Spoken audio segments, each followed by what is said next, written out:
Antonie van Leeuwenhoek and the Microscope. There once lived a shopkeeper with a marvelous secret. He was able to see a world within our world before everyone else was able to. Van Leeuwenhoek was a Dutch textile merchant who became a pioneer of microbiology. He was a very unlikely scientist. A tradesman of Delft, Holland. He came from a family of tradesmen, had no fortune, received no higher education or university degrees, and knew no languages other than his native Dutch. Antonie van Leeuwenhoek was born on the 24th of October, 1632. He ran a small fabric shop in Holland. He also sold ribbons and buttons. In his spare time, he got very good at grinding lenses, so he made himself an eyeglass that could magnify 270 times. For its day, it was the best microscope in the world, 10 times more powerful than any other. In 1668, van Leeuwenhoek paid his first visit and only visit to London, where he probably saw a copy of Robert Hooke's Micrographia, 1665, which included pictures of textiles that would have been of interest to him. Right away, he wanted people to know that there was a world of weird tiny things all around us. He called the living microbes animalcules. In 1673, he reported his first observations, bee mouthparts and stings, a human louse and a fungus, to the Royal Society. He was elected a member of the Society in 1680 and continued his association for the rest of his life by correspondence. In 1676, van Leeuwenhoek observed water closely and was surprised to see tiny organisms, the first bacteria observed by any human being. His letter announcing his discovery caused widespread doubt at the Royal Society, but Robert Hooke later repeated the experiment and was able to confirm his discoveries. These tiny life forms were everywhere, and they had no names. One day in the spring of 1698, two foreign gentlemen knocked on his door and announced that the Tsar of Russia, Peter the Great, was at that very moment in the nearby river Shi, hoping to meet the storekeeper. He spent 2 hours with the Tsar gazing at an eel under his microscopes. As well as being the father of microbiology, van Leeuwenhoek laid the foundations of plant anatomy and became an expert on animal reproduction. He discovered blood cells and microscopic nematodes. He studied the structure of wood and crystals. He also made over 500 microscopes to view specific objects. Van Leeuwenhoek died on the 30th of August, 1723.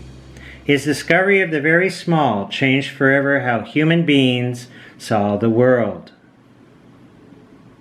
We will now look at a modern microscope.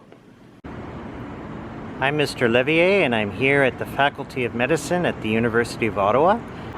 And I'm here to talk to Dr. Laura Trinkle-Mulcahy. So let's go on in and see what she's up to.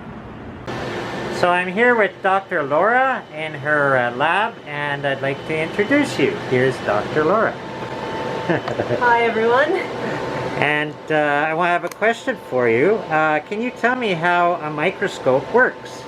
Okay, so a microscope works by making things bigger. The reason scientists need to use microscopes is that a lot of things we study are very, very small. For example, my lab studies the cells in the human body. We specifically look at cancer cells and we compare them to normal cells to see what went wrong. But cells are extremely tiny, so how can we look at cells? Well, we have to make them much bigger. So what we use what's called a lens. So this is a microscope lens, and it's the same thing that's on my microscope system here. I just took this one off. On this particular system, all the lenses are underneath here on this little rotating turret. So what happens is I can shine light from up above, and that light will go through my specimen, which is this plastic box I have mounted here. And then this lens underneath, which looks just like this one, is going to collect the light that goes through. And if I'm just shining regular light through something, what it's showing me is wherever the light was blocked by something in the specimen, it looks dark, and wherever there wasn't something there to block the light, it was light. It goes straight through. That's a very basic microscope system. The problem is our cells are transparent, so there isn't much detail that you can see in them using a basic microscope. So what we use instead is we mark things inside the cell with fluorescent proteins. So now I have a fluorescent protein in this cell, which when you shine blue light on it, it emits green light. And then I can see where it is in the cell. So what I'm doing is this blue light is coming up through that lens that I showed you. It's exciting the fluorophores that are inside that cell, and then the green light that the cells are shining is being collected through this same lens. And the light goes down through and it comes up to my eyes. So that's it. I've excited them and it's collecting it on the same side. And it comes up to my eyes, or if I wanted to, I can send it over here to a camera.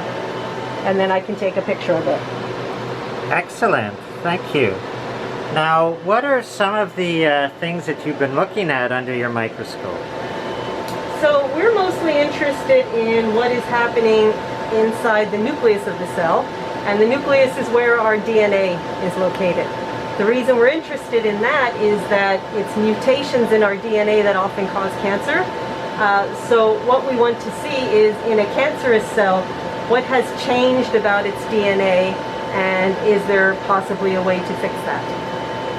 And we look at structures within the nucleus and how they could have been affected. What my lab is particularly interested in is why some cancer cells are resistant to therapy. So you may have heard that you can use chemotherapy, so certain chemicals that you can use to kill cancer cells. You can use radiotherapy to kill cancer cells as well. We have found a mechanism inside the cell, and there are other mechanisms like this that make them resistant to this therapy. So if we can find a way to shut down this mechanism, we can make the cancer cells die more effectively when we use the therapy. So that's why we focus mostly on the cell nucleus. Thank you. Now, I heard that there is a new method in order to study cells. Could you explain that, please? Yes, so one of the problems we have is you can only make things so much bigger. So the best lenses that we have on a microscope, this one will expand cells 100 times. Okay, so if we look on here, I've taken a picture. I've stained the DNA in the cells with a blue dye. I'm just showing it in black and white here. I've expanded them 100 times, and those are human cells now. But the most I can expand them is about 600 to 1,000 times. So these are expanded 600 times. So you reach your limits on how much detail that you can see. So what can you do? And someone had a clever idea. There were two students in a lab in the States. And what they remembered is when they were kids, they had this really fun thing that you could put in the bathtub, sit it in water, and it would expand. It was a crocodile or a dinosaur. So I have one of them here. So the fish in this little aquarium, they're small now, but if I fill this with water and let it sit for several hours, the fish triple, quadruple in size. They get much, much bigger. So the compound, the chemical that's in here that makes these fish expand, these students did the same thing with our human cells. They embedded the cells in this compound, and now when they add water, the cells expand up to 10 times larger. So here I was imaging this cell using my 600 times objective, or my 600 times lens, and then these are the cells after they've been expanded. And so you can see these little dots in the nucleus here. If you're interested in looking at these, you can see them much more clearly than you could here. And definitely much more clearly than you could here, because I can try to just make them bigger, but you can see that it becomes pixelated. Yeah, So it's very hard to poor. see. Yeah. Here I can do the same, and it's not quite as bad, but still it gets a little bit ugly as you get in further. But this, you're seeing much clearer structure. So this has been a bit of a game changer because the chemical that we use to do this costs a few dollars and it's something that anybody can do. It's a very simple technique, and it's something that any lab can do anywhere. And once you've expanded it, basically you're doing super high resolution imaging of whatever your sample is, but you're doing it very cheaply.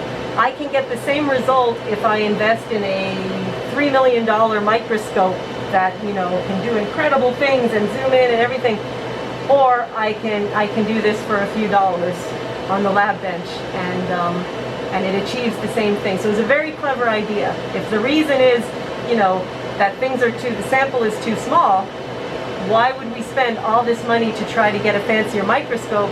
Why don't you just make the sample bigger? So someone had a very simple question, and it turned out to be the right question.